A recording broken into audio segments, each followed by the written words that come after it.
voudrais donc commencer par féliciter les travailleurs. Nous avons assisté à de grandes mobilisations des travailleurs, d'abord au niveau de la coalition des centrales syndicales et ensuite au niveau du front syndical autonome. Partout, la mobilisation a été la même. Les travailleurs se sont regroupés pour célébrer le 1er mai. Je pense que ça a été une belle fête. Mes premiers mots sont donc, au nom du gouvernement, des mots de félicitations aux travailleurs pour leur mobilisation. Félicitations surtout pour les couches les plus actives, aux femmes travailleuses, aux jeunes. Je crois que si nous avons pu arriver à cette belle organisation, à cette belle fête, c'est parce qu'en amont, il y a un nouvel climat de confiance qui a été rétabli entre les travailleurs, les employeurs et le gouvernement. Je pense que vous l'avez noté, partout la fête a été sous le signe du dialogue social. Nous avons des partenaires sociaux qui ont mis l'intérêt national au devant, qui ont compris que c'est par le biais de la concertation, de la négociation, qu'on arrivera à trouver des solutions aux problèmes des travailleurs. Beaucoup de revendications ont été ajustées. C'est normal. La fonction d'une organisation syndicale, c'est de défendre les intérêts matériels et moraux de leurs membres. Il y a donc des revendications à caractère salarial, des revendications qui touchent les conditions de travail, des revendications qui touchent tous les secteurs d'activité de la vie nationale.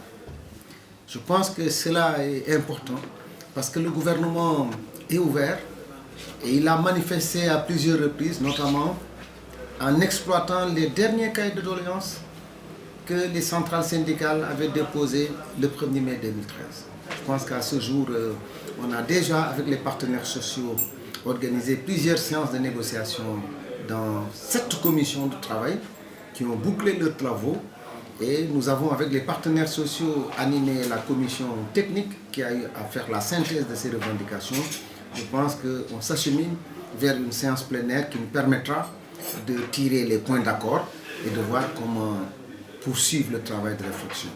Mais ce qui est important, c'est que cette année encore, on a eu des revendications, mais la plupart de ces revendications sont déjà contenues dans le pacte de stabilité sociale et d'émergence économique. Parce que dans le pacte de stabilité sociale et d'émergence économique, nous avons, avec les partenaires sociaux, recensé toutes les attentes des différentes parties d'ici à 3 années. Parce que nous voulons avoir 3 années zéro grève, 3 années paix sociale, bien sûr, mais 3 années où nous aurons à mener des discussions dynamiques dans ce secteur. Je pense que c'est un grand pas important et M. le Président de la République a eu raison de nous demander depuis le Conseil des ministres décentralisé de Tambacounda d'organiser la conférence sociale et d'aller vers la signature d'un pacte social, de stabilité sociale et d'émergence économique.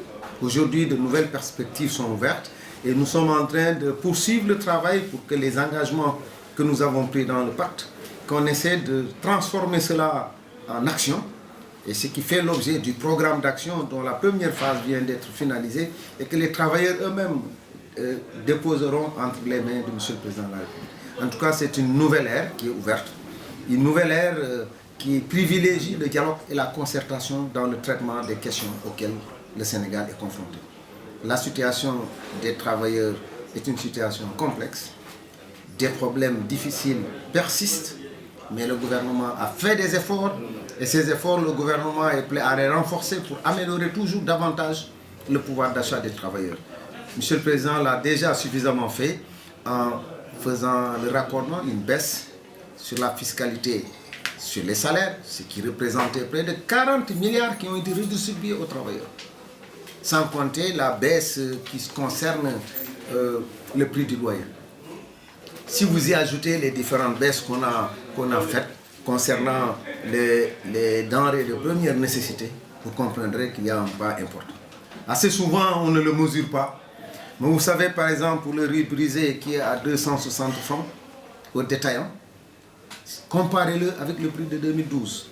Nous avons une variation de 40 à 90%. en 2012.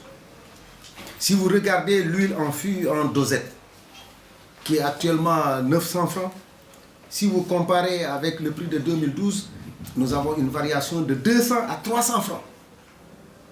Si vous regardez le sucre sacralisé, qui était à 575 francs actuellement le kilo, nous avons, par rapport au prix de 2012, une variation de 75 à 125 francs. Sans compter maintenant pour l'huile vrac, l'huile en sachet et les sachets de 25 grammes, où nous avons pour l'huile en vrac, qui actuellement est à 2750 francs, nous avons une variation de plus de 250 francs par rapport au prix de 2012. Ça veut dire que si vous regardez le bilan qui a été fait pour aller dans le sens de l'amélioration du pouvoir d'achat des travailleurs et pour aller dans le sens de lutter contre la pauvreté, pour permettre aux populations les plus démunies de pouvoir disposer d'un minimum dans le cadre d'une solidarité plus agissante, je pense qu'on voit que le gouvernement s'est engagé dans la mise en œuvre des engagements pris par M. le Président de la République. Et cela, ce qui l'a rendu possible, c'est parce qu'il y a maintenant une confiance rétablie avec les travailleurs, une confiance qui va nous permettre maintenant de pouvoir discuter dans le cadre d'un pacte. Et dans le cadre de ce pacte, nous avons même mis en place des outils de suivi. Et chaque 6 mois, Madame le Premier ministre va présider une réunion d'évaluation pour voir comment ce travail a été fait. Et chaque année, M. le Président de la République les recevra. Je pense que si nous mettons tout cela de bout en bout, avec le travail que le ministère va faire chaque journée, en relation avec tous les autres ministres concernés, pour que les dialogues sectoriels puissent se développer, pour que dans les entreprises, cette culture puisse se développer, nous aurons un jour nouveau au Sénégal qui va ouvrir d'autres perspectives dans les dialogations. Je pense que les revendications seront toujours là, mais nous avons un mécanisme où les partenaires vont s'asseoir et discuter. Et chacune des parties verra ce qui est possible. Mais comme le dit M. le Président de la République, le gouvernement ne prendra que des accords réalistes et réalisables. Je pense que ça a été perçu par la partie syndicale et par les employeurs. Et c'est une nouvelle ère qui est ouverte. Les négociations ont été nommées. Elles seront l'objet de discussion. Et je pense qu'à chaque fois, on verra ce qui est possible, ce qui est dans le sens de l'intérêt national. Parce que vous savez que le gouvernement va améliorer les conditions des travailleurs, va aussi lutter pour améliorer les conditions des autres populations qui sont ici au niveau national.